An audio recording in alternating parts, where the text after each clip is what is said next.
नमस्कार दोस्तों। आप सभी जानते हैं कि हर इंसान के स्वभाव के अनुसार ही उसके अंदर श्रद्धा होती है, चाहे वो किसी भी चीज़ के प्रति हो।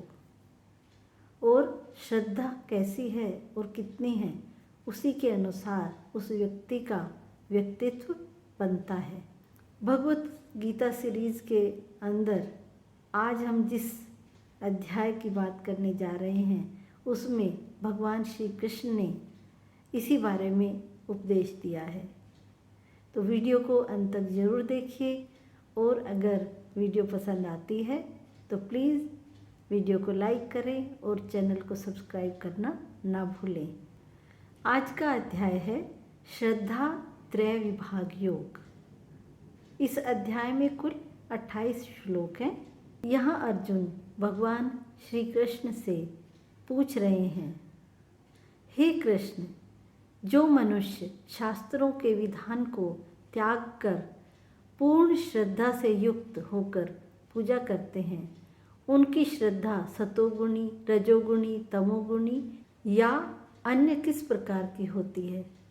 श्री भगवान ने कहा, शरीर धारण करने वाले मनुष्यों की श्रद्धा प्रकृति के गुणों के अनुसार सात्विक, राजसी और तामसी 3 प्रकार की होती है। अब इसके विषय में मुझसे सुन, हे भरतवंशी। सभी मनुष्यों की श्रद्धा भाव से उत्पन्न अर्जित गुणों के अनुसार विकसित होती है। यह मनुष्य श्रद्धा से युक्त है। जो जैसी श्रद्धा वाला होता है वह स्वयं वैसा ही होता है। सात्विक गुणों से युक्त मनुष्य अन्य देवी देवताओं को पूजते हैं। राजसी गुणों से युक्त मनुष्य यक्ष और राक्षसों को पूजते हैं, और अन्य तामसी गुणों से युक्त मनुष्य भूत प्रेत आदि को पूजते हैं। जो मनुष्य शास्त्रों के विधान के विरुद्ध अपनी कल्पना द्वारा व्रत धारण करके कठोर तपस्या करते हैं, ऐसे घमंडी मनुष्य कामनाओं, आसक्ति और बल के अहंकार से प्रेरित होते हैं। ऐसे भ्रमित बुद्धि वाले मनुष्य शरीर के अंदर स्थित जीवों के समूह और हृदय में स्थित मुझ परमात्मा को भी कष्ट देने वाले होते हैं। उन सभी अज्ञानियों को तू निश्चित रूप से असुर ही समझ। आगे भगवान श्री कृष्ण बताते हैं कि स्वभाव के अनुसार आहार, यज्ञ, तप और दान कैसे होते हैं। हे अर्जुन, सभी मनुष्यों का भोजन भी प्रकृति के गुणों के अनुसार 3 प्रकार का प्रिय होता है, और यज्ञ, तप और दान भी 3 प्रकार के होते हैं। इनके भेदों को तू मुझसे सुन। जो भोजन आयु को बढ़ाने वाले, मन बुद्धि को शुद्ध करने वाले, शरीर को स्वस्थ कर शक्ति देने वाले, सुख और संतोष को प्रदान करने वाले, रसयुक्त, चिकना और मन को स्थिर करने वाले होते हैं, हृदय को भाने वाले होते हैं, ऐसे भोजन सतोगुणी मनुष्यों को प्रिय होते हैं।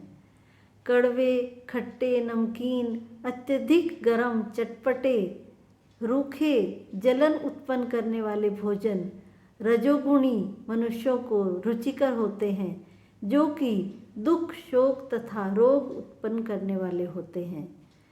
जो भोजन अधिक समय का रखा हुआ, स्वादहीन, दुर्गंध युक्त, सड़ा हुआ, अन्य के द्वारा झूठा किया हुआ और अपवित्र होता है, वह भोजन तमोगुणी मनुष्यों को प्रिय होता है।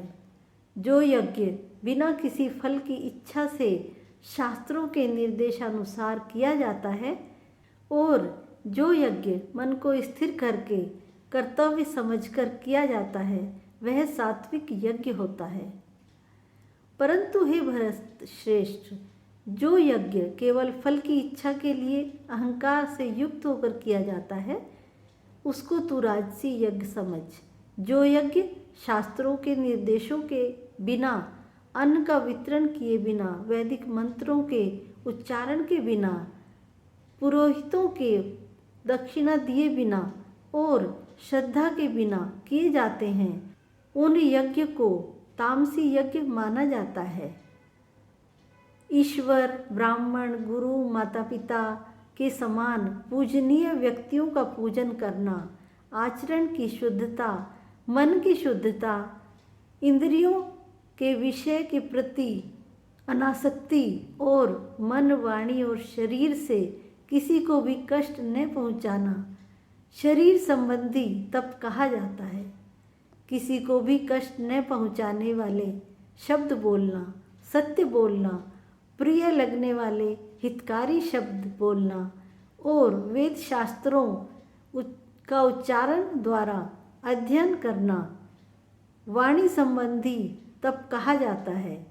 मन में संतुष्टि का भाव, सभी प्राणियों के प्रति आदर का भाव, केवल ईश्वरीय चिंतन का भाव, मन को आत्मा में स्थिर करने का भाव और सभी प्रकार से मन को शुद्ध करना मन संबंधी तप कहा जाता है। पूर्ण श्रद्धा से युक्त होकर मनुष्यों द्वारा बिना किसी फल की इच्छा से उपयुक्त तीनों प्रकार से जो तप किया जाता है उसे सात्विक या सतोगुणी तप कहा जाता है। जो तप आदर पाने की कामना से, सम्मान पाने की इच्छा से, पूजा कराने के लिए स्वयं को निश्चित रूप से कर्ता मानकर किया जाता है उसे क्षणिक फल देने वाला राजसी तप कहा जाता है। जो तप मूर्खतावश अपने सुख के लिए दूसरों को कष्ट पहुंचाने की इच्छा से अथवा दूसरों के विनाश की कामना से प्रयत्न पूर्वक किया जाता है उसे तामसी तप कहा जाता है। जो दान कर्तव्य समझकर बिना किसी उपकार की भावना से उचित स्थान में, उचित समय पर और योग्य व्यक्ति को ही दिया जाता है उसे सात्विक दान कहा जाता है। किंतु जो दान बदले में कुछ पाने की भावना से अथवा किसी प्रकार के फल की कामना से और बिना इच्छा के दिया जाता है उसे राजसी दान कहा जाता है। जो दान अनुचित स्थान में, अनुचित समय पर अज्ञानता के साथ अपमान करके अयोग्य व्यक्तियों को दिया जाता है उसे तामसी दान कहा जाता है। इस प्रकार ब्रह्म प्राप्ति की इच्छा वाले मनुष्य शास्त्र विधि के अनुसार यज्ञ, दान, तप रूपी क्रियाओं का आरंभ सदैव ओम शब्द के उच्चारण के साथ ही करते हैं। इस प्रकार मोक्ष की इच्छा वाले मनुष्यों द्वारा बिना किसी फल की इच्छा से अनेकों प्रकार से यज्ञ, दान और तप रूपी क्रियाएं तत् शब्द के उच्चारण द्वारा की जाती हैं। हे प्रथापुत्र अर्जुन, इस प्रकार साधु स्वभाव वाले मनुष्यों द्वारा परमात्मा के लिए सत शब्द का उपयोग किया जाता है तथा परमात्मा की प्राप्ति के लिए जो कर्म किए जाते हैं उनमें भी सत शब्द का प्रयोग किया जाता है।